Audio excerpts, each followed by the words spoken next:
The mahogany conference table stretched between us like an ocean of judgment, and I could feel every pair of eyes measuring my worth by the faded jeans and worn leather jacket I'd chosen that morning. Marcus sat across from me in his tailored navy suit, fingers drumming against his briefcase with the kind of confidence that comes from never having to prove yourself twice. The loan officer, a sharp-faced woman named Patricia Holloway, shuffled through documents with the mechanical precision of someone who'd already made up her mind. I should have known better than to come. 3 months of silence from my brother. Then suddenly a text at midnight asking me to co-sign his expansion loan for the restaurant chain he'd been building. Family meeting at First National, he'd said. Just a formality. But nothing with Marcus was ever just a formality, and the way Patricia's eyes lingered on my credit report told me everything I needed to know about what kind of formality this would be. Before we jump back in, tell us where you're tuning in from, and if this story touches you, make sure you're subscribed, because tomorrow, I've saved something extra special for you. The conference room smelled of expensive cologne and barely concealed disappointment. Patricia cleared her throat, adjusting her wire-rimmed glasses as she reviewed the stack of papers spread before her like evidence in a trial I hadn't realized I was attending. Marcus had that look he'd perfected since childhood. The one that said he was embarrassed to share DNA with me, but was willing to tolerate it for strategic purposes. Mr. Chen, Patricia began, her voice carrying the kind of professional courtesy that barely masked contempt. I have to say, your financial profile is concerning. Multiple address changes over the past 5 years, irregular income patterns, and what appears to be a complete absence of traditional credit-building activities. She tapped her pen against a highlighted section of my report. No mortgage, no car loans, no investment accounts that we can verify. It's almost as if you've been deliberately avoiding financial responsibility. I kept my face neutral, a skill I'd learned in rooms far more dangerous than this one. Marcus shifted in his seat, his discomfort palpable. He'd dragged me here as his co-signer, but now he was realizing that my presence might actually hurt his chances rather than help them. Sarah's always been more of a free spirit, Marcus said, his tone apologetic in the way that only family can manage. She's never really settled down anywhere long enough to build the kind of credit history you'd expect from someone her age. The way he said my name made it sound like a diagnosis. Patricia nodded knowingly, making another note. And your current employment, Miss Chen? The form here says consultant, but there's no company listed, no consistent payment history. What exactly do you consult on? The question hung in the air like smoke. I could have told her the truth, could have explained that my irregular income came from the fact that the United States Navy had been depositing my salary into accounts she'd never have clearance to access. Could have mentioned that my multiple address changes were called deployments, and that building credit was challenging when you spent most of your time in international waters or classified locations where American Express didn't exactly follow. Instead, I shrugged. Security consulting. Private sector. The work comes and goes. Marcus winced. Even that vague answer sounded suspicious in a room built for conventional success stories. Patricia's expression grew sharper, like a hawk spotting wounded prey. Security consulting, she repeated slowly. And you have references for this work? Clients who can vouch for your reliability? The irony was thick enough to cut. I had references, all right. The Secretary of Defense had my personal cell number. The Joint Chiefs knew me by voice. 3 foreign governments had issued me diplomatic passports, and 2 others had placed bounties on my head before we'd reached more favorable arrangements. But Patricia Holloway at First National Bank wasn't cleared for any of that information. Most of my clients value discretion, I said simply. She made another note, this one with more force behind the pen. Miss Chen, I have to be frank with you. Your brother's restaurant concept shows real promise. The market analysis is solid, his business plan is thorough, and his management experience is impressive. She gestured toward Marcus, who straightened with pride. But adding you as a co-signer actually weakens his application. Your financial profile suggests someone who either can't or won't commit to long-term obligations. The words stung more than they should have, not because they were untrue from her perspective, but because they were so fundamentally wrong about who I was and what I'd committed my life to. Marcus was building restaurants.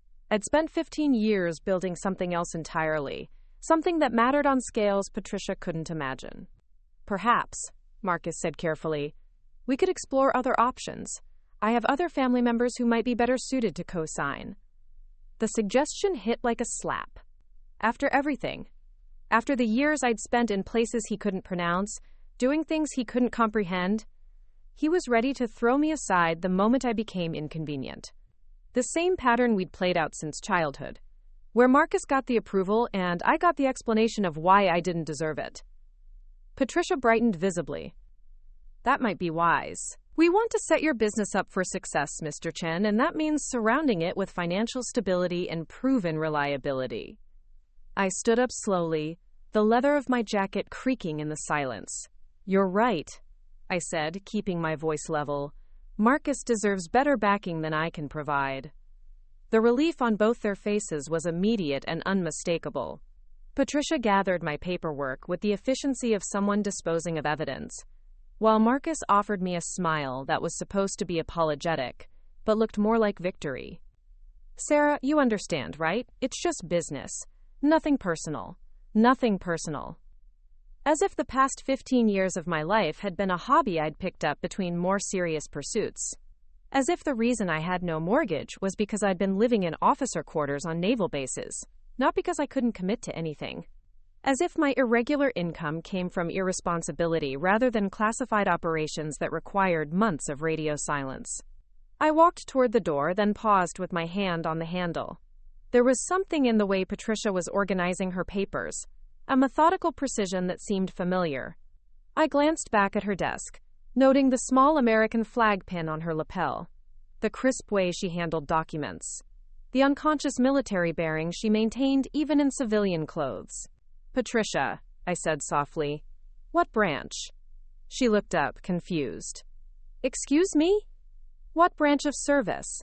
You carry yourself like Navy, but that pin suggests Army. Her expression shifted, wariness replacing professional dismissal. I served 8 years Army intelligence before transitioning to civilian banking. Why do you ask? I smiled for the first time since entering the room. Just curious about a fellow veteran. The temperature in the room seemed to drop. Patricia's eyes narrowed, studying my face with new intensity. Marcus looked between us, clearly missing something but sensing the change in atmosphere. You served? Patricia asked, her voice carrying a different quality now. Still do, technically, though I've been considering retirement lately. I pulled out my phone, scrolled to a particular contact, and held it where she could see the screen.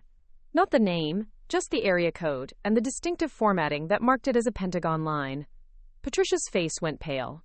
She stared at the phone, then at me, then back at the phone. Her hand moved unconsciously to straighten papers that were already perfectly aligned. Miss Chen, she said slowly, perhaps we should continue this conversation in private. Marcus frowned. What's going on? Sarah, what's this about? I looked at my brother, really looked at him, taking in the expensive suit, the confidence, the way he'd spent 35 years assuming he was the successful one in the family. Tomorrow, things would be different. Tomorrow, he'd understand what he'd never bothered to ask about. But today, I was still just his irresponsible sister who couldn't get her life together. It's about the fact that some commitments, I said quietly, are bigger than credit scores. Patricia was already reaching for her secure phone line, the one banks used for federal verification requests.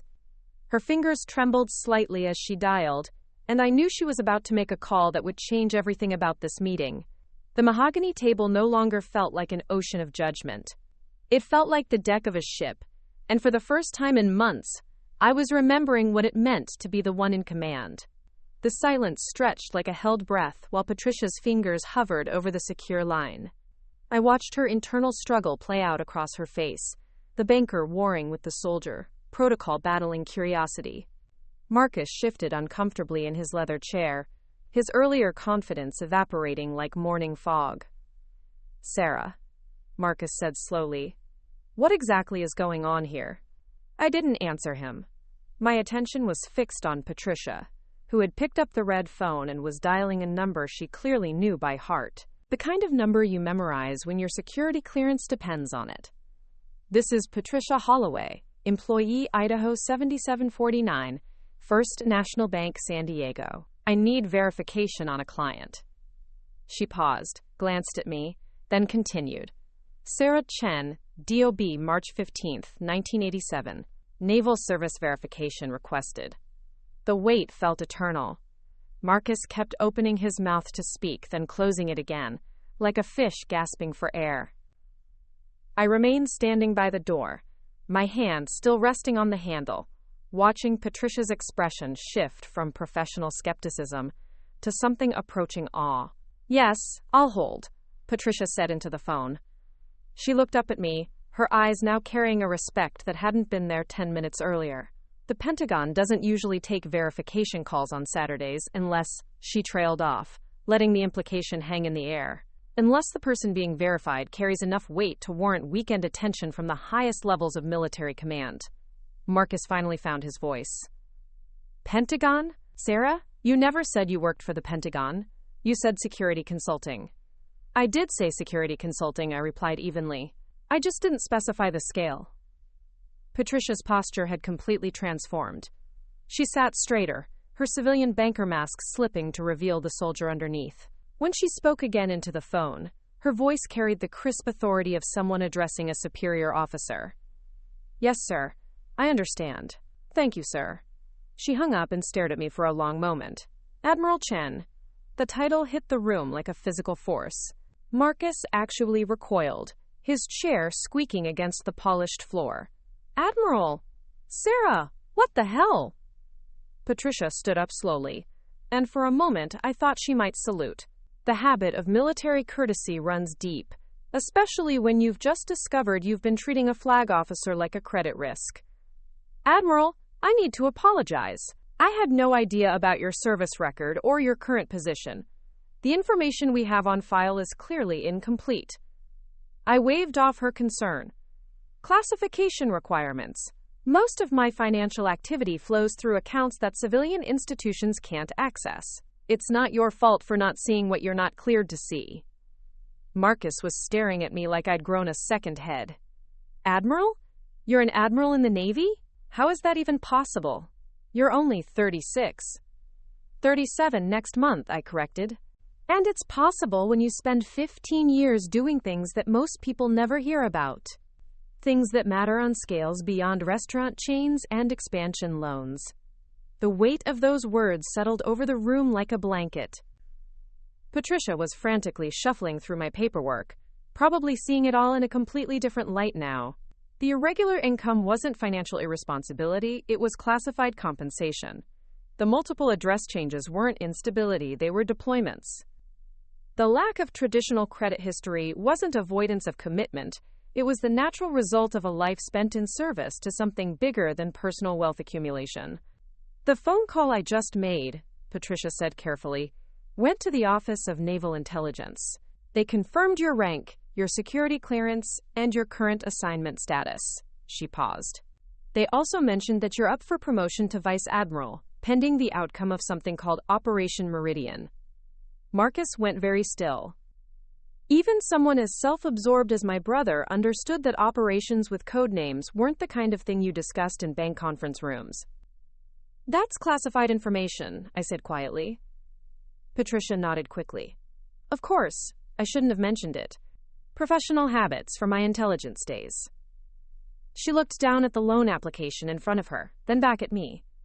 Admiral, about your brother's loan application. Given what I now understand about your financial position and your guarantor status, I think we need to completely revisit our assessment. I held up a hand. No. Both Marcus and Patricia looked startled. No? Marcus echoed. The loan should be evaluated on its merits and on Marcus's qualifications alone. My military service doesn't change the fundamentals of his business plan or his creditworthiness. I looked directly at my brother. He doesn't need me to co-sign anything. He never did. Patricia frowned. But Admiral, with your backing, we could approve a much larger credit line. The Navy's pension and benefit structure alone would qualify you for significant lending capacity. Which brings me to an interesting question, I said, moving away from the door and taking a seat at the conference table for the first time since the meeting began. Marcus, why did you ask me to co-sign in the first place? My brother's face flushed red. The bank said having a cosigner would improve my terms. Better interest rate, higher approval amount. But you didn't think to ask about my financial situation first? You just assumed I'd be a suitable cosigner based on what exactly? The silence that followed was deafening.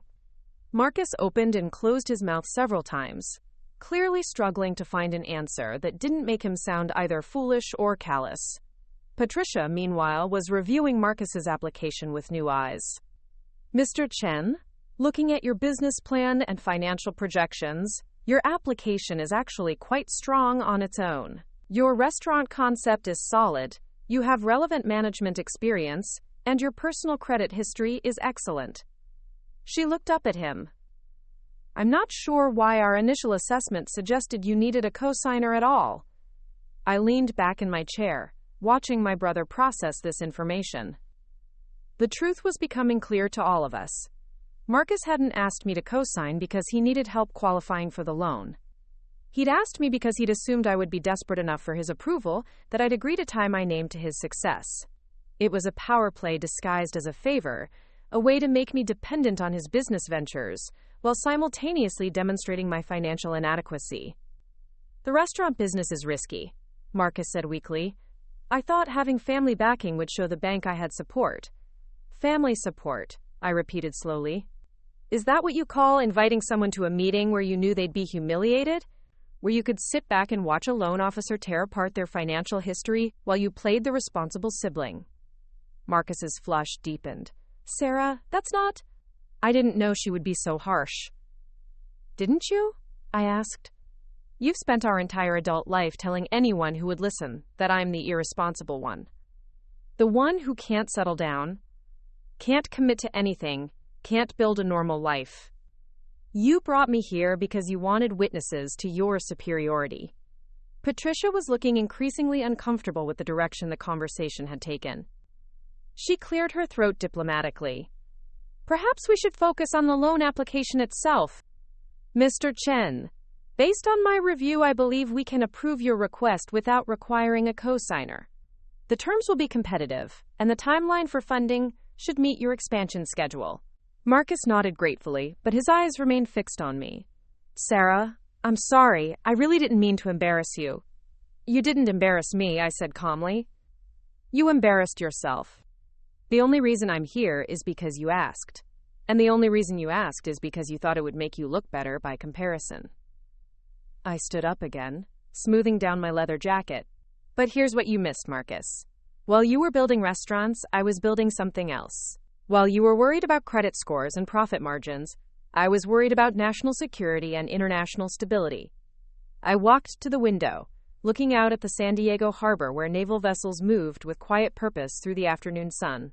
3 months ago, I led a joint operation that prevented a terrorist attack on the port of Long Beach.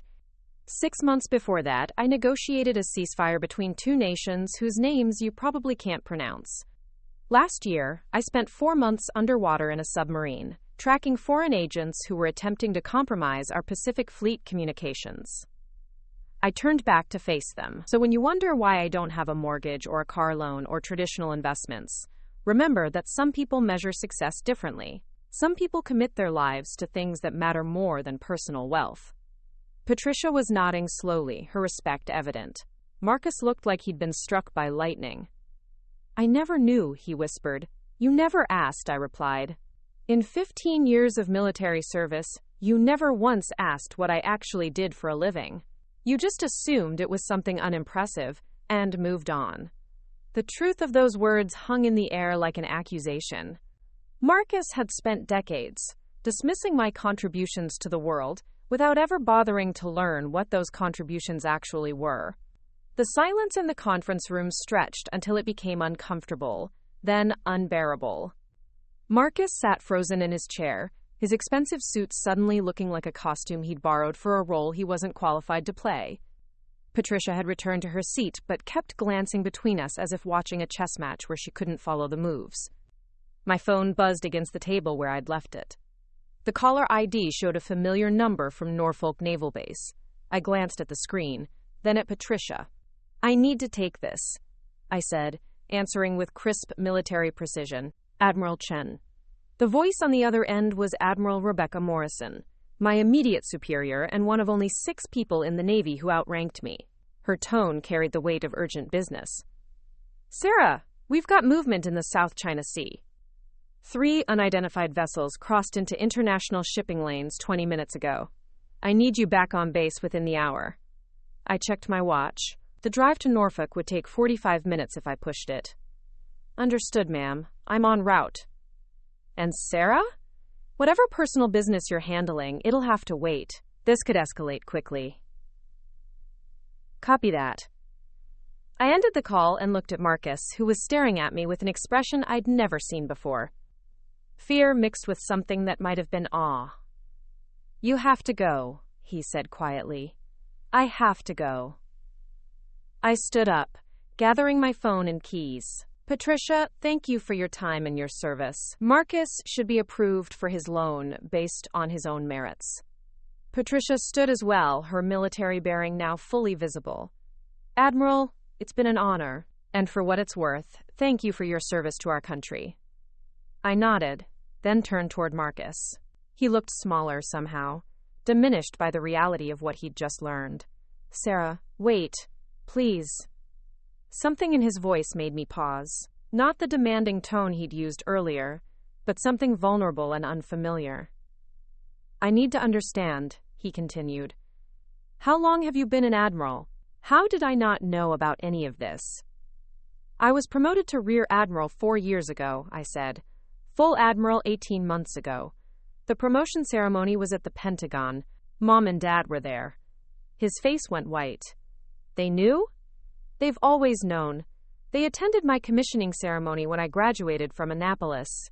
They were at my wedding to David before he was killed in Afghanistan. They came to the hospital when I was wounded in the Persian Gulf.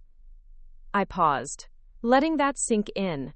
You were invited to all of these events, Marcus. You chose not to come because you said my military career was just a phase 1 needed to grow out of.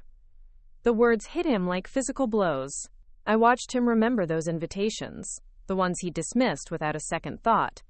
The wedding he'd skipped because it conflicted with a restaurant trade show. The promotion ceremony he'd ignored because he was opening his second location.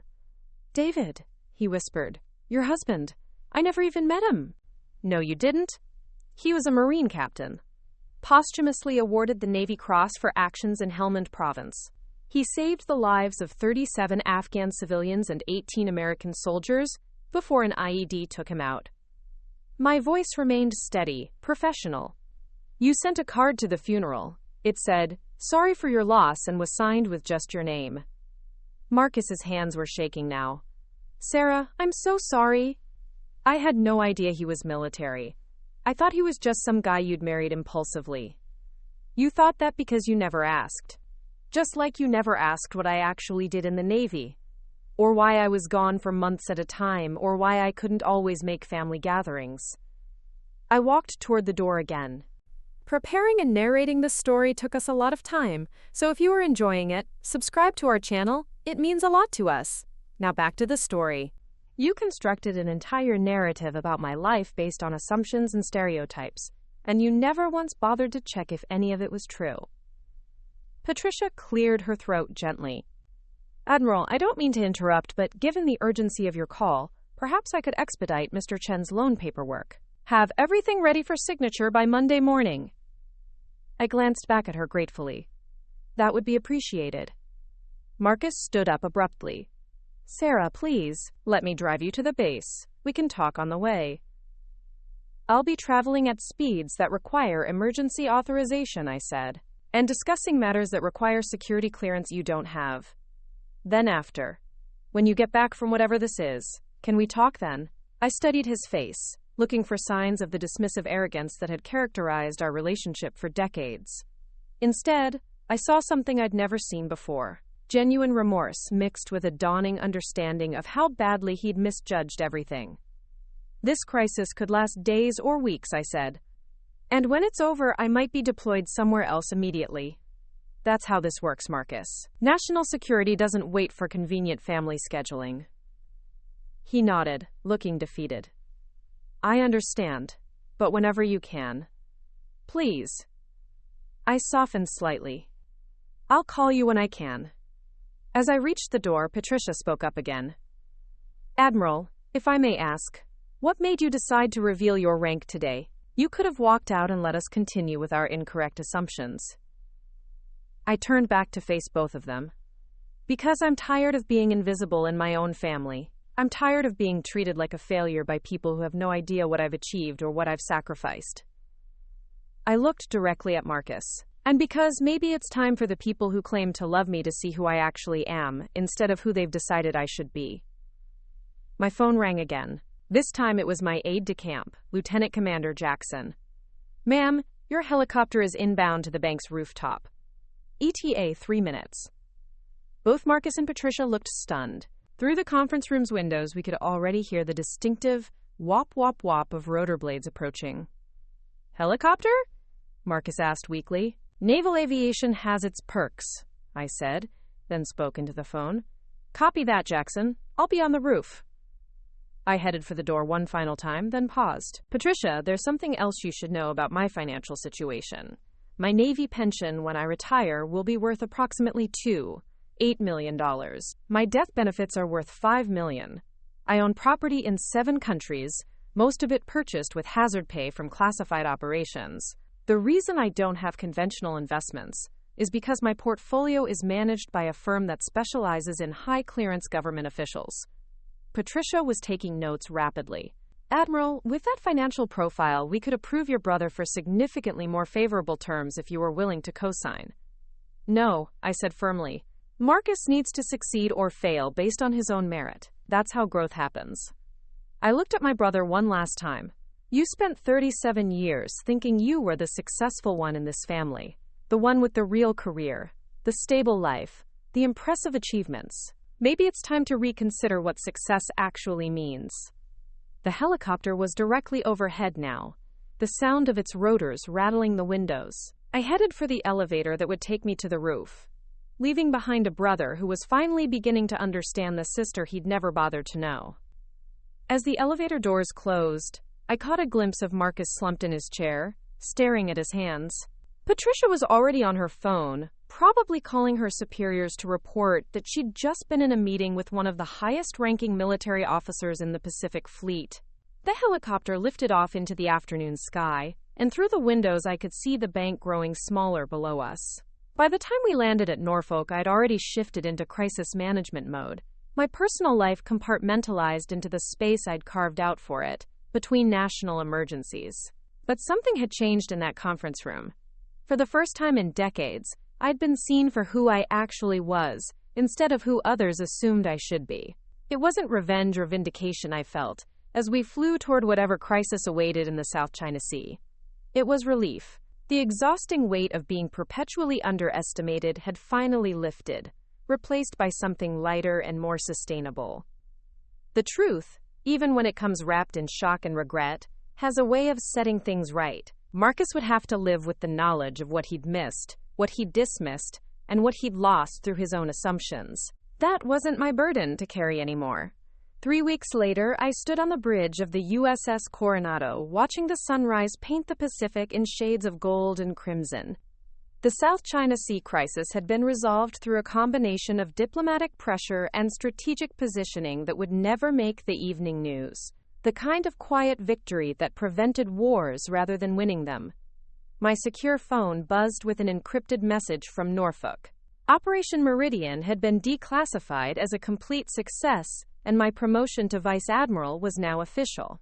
At 37, I would be one of the youngest 3-star admirals in Navy history. The ceremony was scheduled for next month at the Pentagon, with full military honors. I scrolled through my personal messages, finding 17 missed calls from Marcus, and a text that simply read, "I need to see you. Please." Lieutenant Commander Jackson approached with the morning briefings, her expression professional, but tinged with something that might have been excitement. "Ma'am, congratulations on the promotion. The crew is incredibly proud to serve under you." "Thank you, Jackson. Any word on our return to port?" "Yes, ma'am. We dock in San Diego tomorrow at 0800 hours. Your leave has been approved for 72 hours before reporting to Norfolk." 72 hours. Enough time to deal with the fallout from the bank meeting that felt like a lifetime ago. Enough time to decide whether I wanted to rebuild a relationship with a brother who had spent decades seeing me as a disappointment. The next morning, I stood in the lobby of my hotel, dressed in civilian clothes but carrying myself with the bearing that 15 years of military service had etched into my bones. Marcus was already there, pacing near the windows that overlooked the harbor. He looked older somehow, as if the weight of his misconceptions had aged him in the weeks since we'd last spoken. "Sarah!" He turned when he saw me, and I was struck by how uncertain he seemed.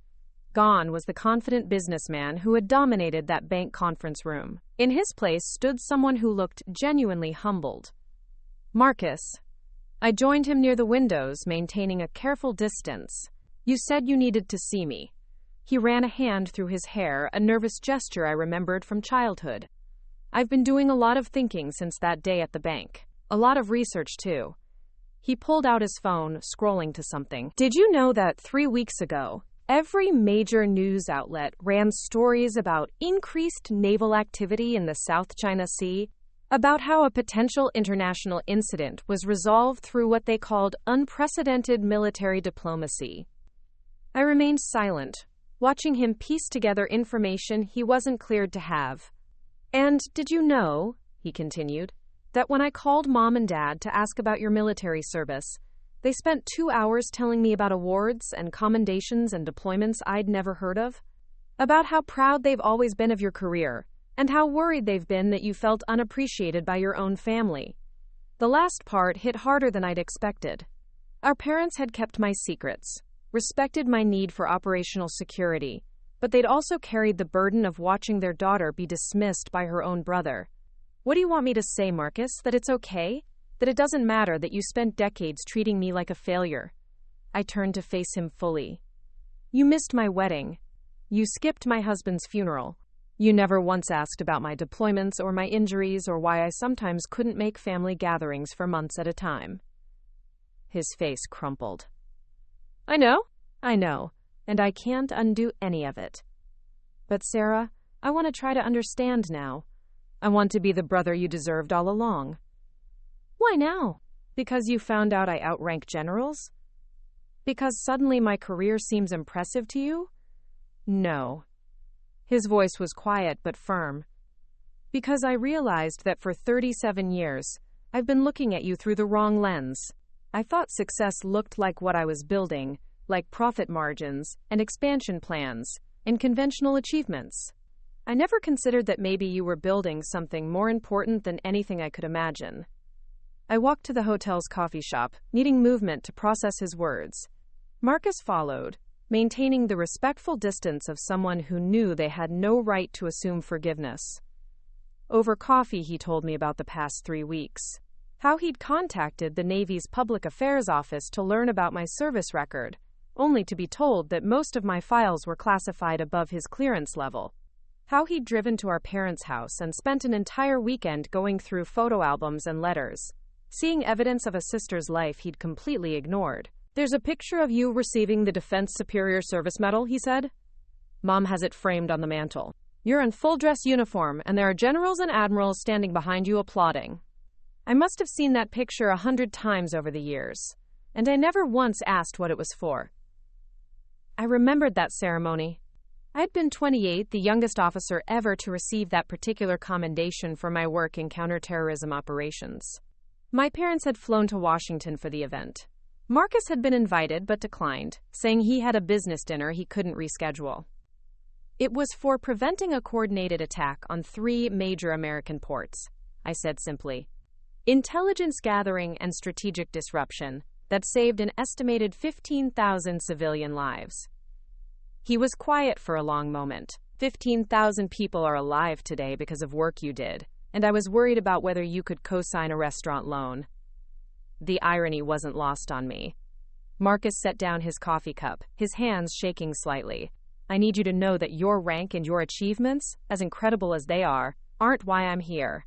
I'm here because I realized I've spent my entire adult life being proud of the wrong things, being competitive about things that don't matter while completely missing the person who should have been my greatest source of pride."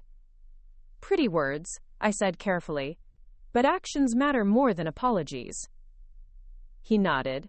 I know. That's why I wanted to show you this. He pulled out a thick envelope, handing it across the table. I withdrew my loan application from First National. I frowned, opening the envelope to find official bank documents. Why would you do that? Because I realized I don't want to build my business on the foundation of humiliating my sister, even unintentionally. Even if the bank approved me without your co-signature, the whole process started with me using you as a prop for my own success story. He leaned forward. I found different financing. A smaller loan from a credit union, but it's based entirely on my own merits. No family involvement, no co-signers, no shortcuts. I studied the documents, impressed despite myself. This is going to cost you more in interest and fees. Good. Maybe struggling a little will remind me that real success isn't about taking the easy path or making other people look small so you can look big. My phone buzzed with a message from Admiral Morrison. The promotion ceremony had been moved up due to scheduling conflicts with the Secretary of Defense. I had 48 hours to get to Washington. I have to go, I said, standing. Duty calls. Marcus stood as well, but made no move to follow.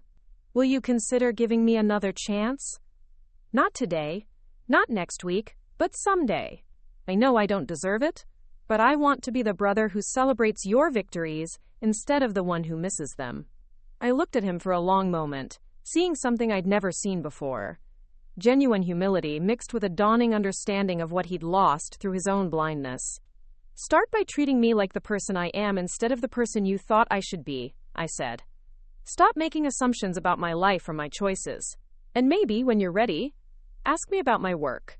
Not because it impresses you now, but because you actually want to understand what I've dedicated my life to. He nodded eagerly. I will. I promise. And Marcus? The next time someone dismisses a woman's achievements or assumes she's less capable because she doesn't fit conventional expectations, remember this conversation. Remember how wrong you were about your own sister, and maybe speak up for her. As I walked away, I heard him call after me. Sarah, congratulations on the promotion to Vice Admiral. I know I missed celebrating all the others, but I won't miss this one. I didn't turn around, but I smiled. For the first time in decades, my brother had seen me clearly enough to be genuinely proud. That was worth more than any apology he could have offered. The Pentagon Ceremony Hall was a cathedral of American military history, its walls lined with portraits of heroes whose names had become legend. Morning light streamed through tall windows, casting geometric patterns across the polished marble floor, where 500 of the nation's highest-ranking officers had gathered to witness something remarkable. I stood at attention in my dress blue uniform, the weight of my service ribbons and medals a familiar comfort across my chest.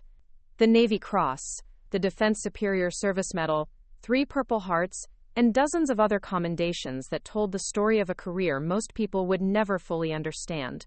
Today, a 4th star would join the 3 already adorning my shoulder boards, making me one of only 12 active 4-star admirals in the United States Navy.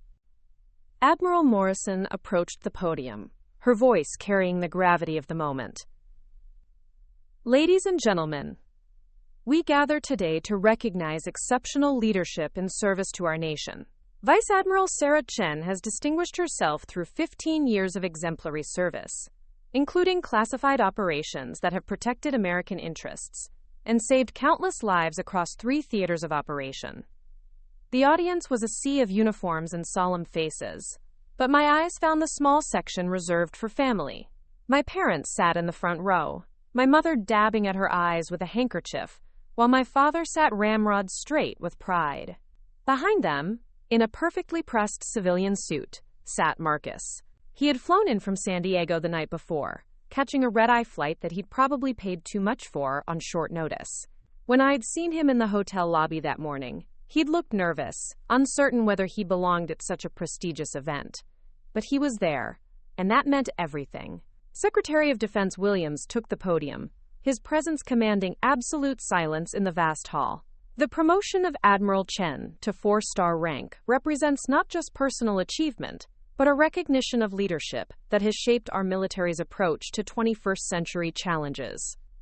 Her work in cyber warfare, international diplomacy, and strategic operations has positioned our Navy for the complex threats we face in an interconnected world.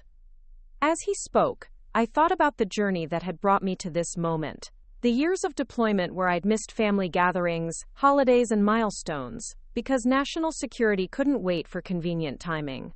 The nights spent in command centers coordinating with allies across time zones, making decisions that affected thousands of lives but would never appear in newspapers. The personal sacrifices that had seemed worthless when my own brother dismissed my career as an extended phase of adolescent rebellion. Admiral Chen, Secretary Williams continued, your leadership during the recent Pacific crisis demonstrated the kind of strategic thinking and diplomatic finesse that prevented what could have escalated into international conflict. Your ability to coordinate multinational naval forces while simultaneously conducting backdoor negotiations with hostile governments exemplifies the modern military leader. The words hung in the air like a revelation. Marcus shifted in his seat, and I could see him processing the implications. The security consulting I'd vaguely mentioned, the irregular income he'd questioned, the inability to discuss my work in detail, all of it suddenly made sense in the context of preventing international wars. When my name was called, I stepped forward with the precision of 15 years of military bearing. The fourth star was pinned to my shoulder by Admiral Morrison, while Secretary Williams read the citation. The words, exceptional gallantry, strategic brilliance, and distinguished service above and beyond the call of duty, echoed through the hall, but I was focused on the faces in the family section. My mother was crying openly now, her pride evident to everyone in attendance.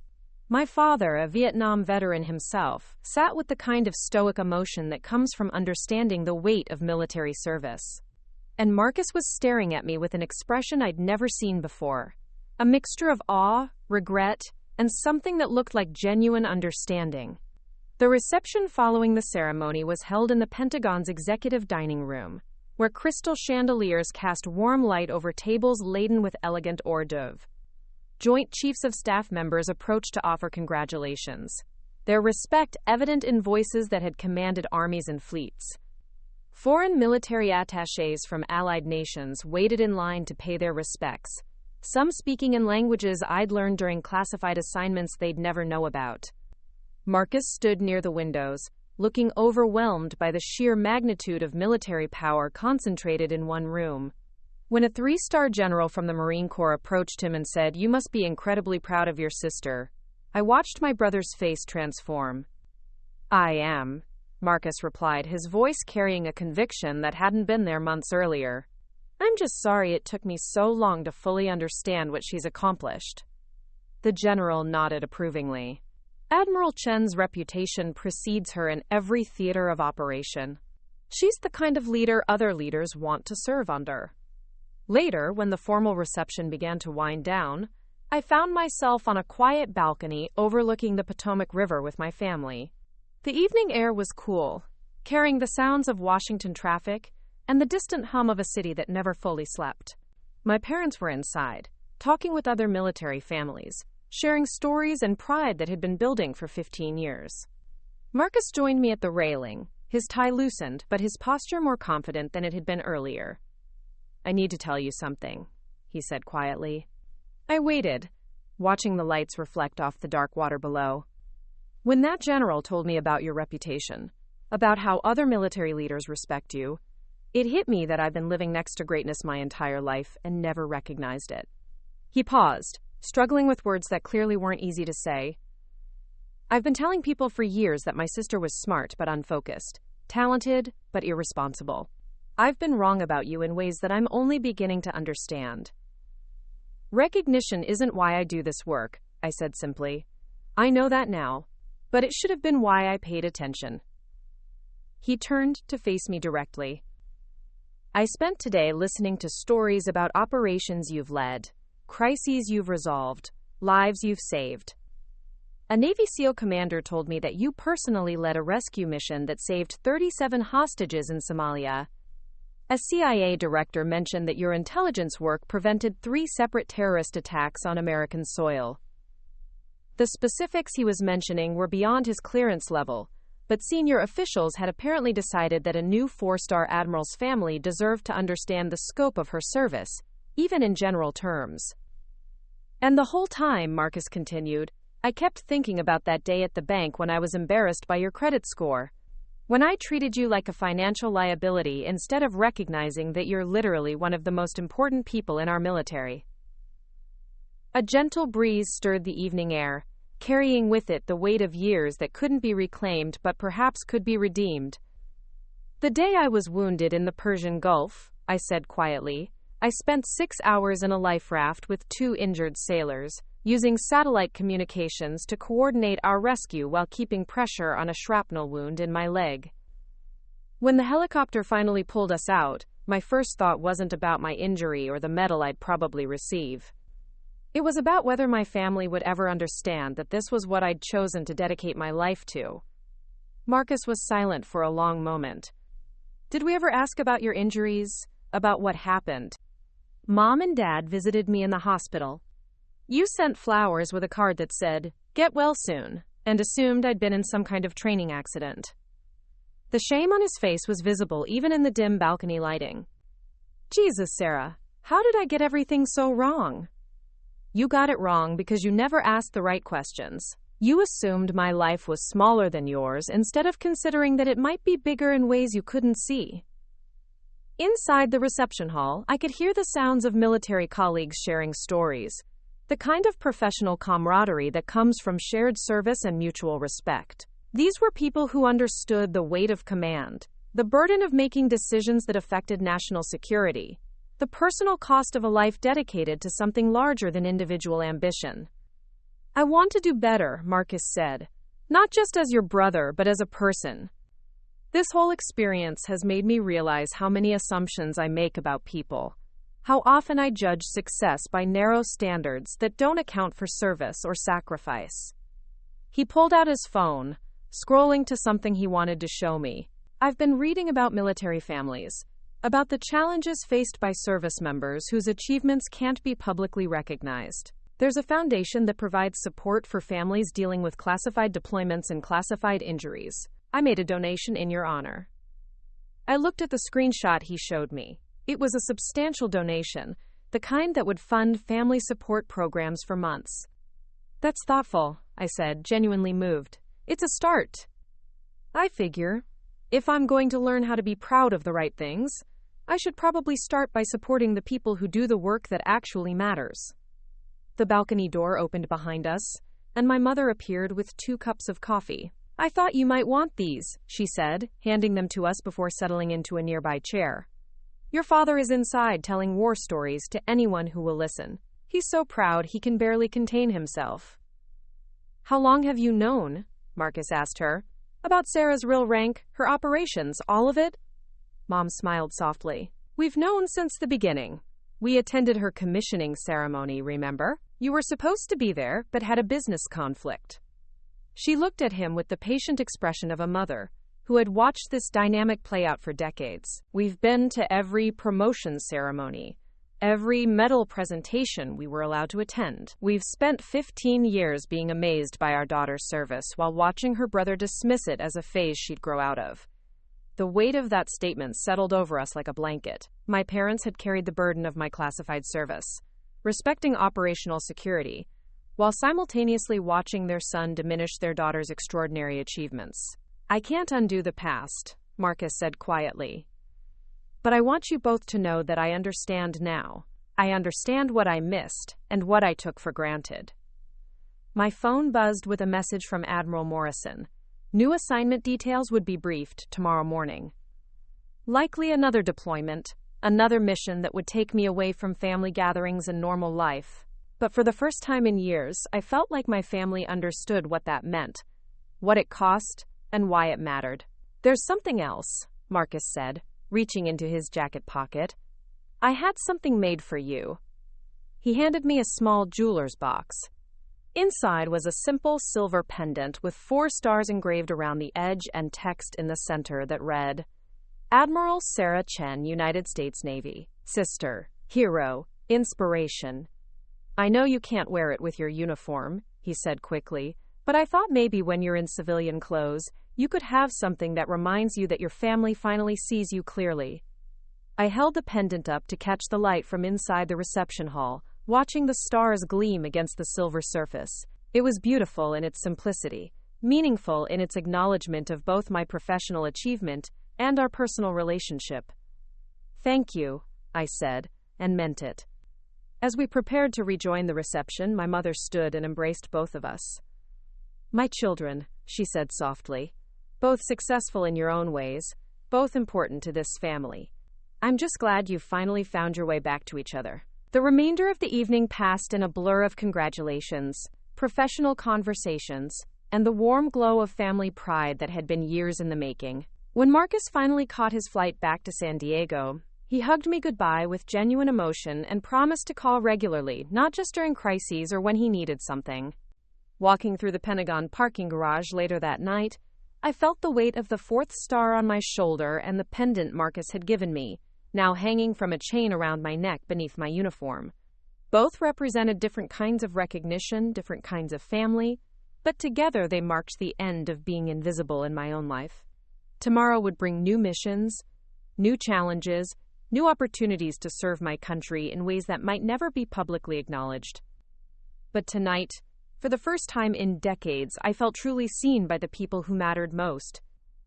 The brother who had spent years treating me like a disappointment now understood that his sister was among the most accomplished military leaders of her generation. The family that had quietly supported my service while watching it be dismissed finally had their daughter's achievements recognized and celebrated. I drove through the Washington night toward my hotel, thinking about the journey that had brought me from that humiliating bank meeting to this moment of professional and personal triumph. Sometimes the greatest victories aren't won on battlefields or in boardrooms, but in the quiet moments when people finally see you for who you truly are, instead of who they assumed you should be. The city lights blurred past my windows like stars, and I smiled, knowing that tomorrow would bring new challenges worthy of a 4-star admiral. But tonight belonged to a sister who was finally seen, understood, and valued by the family she'd never stopped loving, even when they'd forgotten how to see her clearly. Up next, you've got 2 more standout stories right on your screen. If this one hit the mark, you won't want to pass these up. Just click and check them out.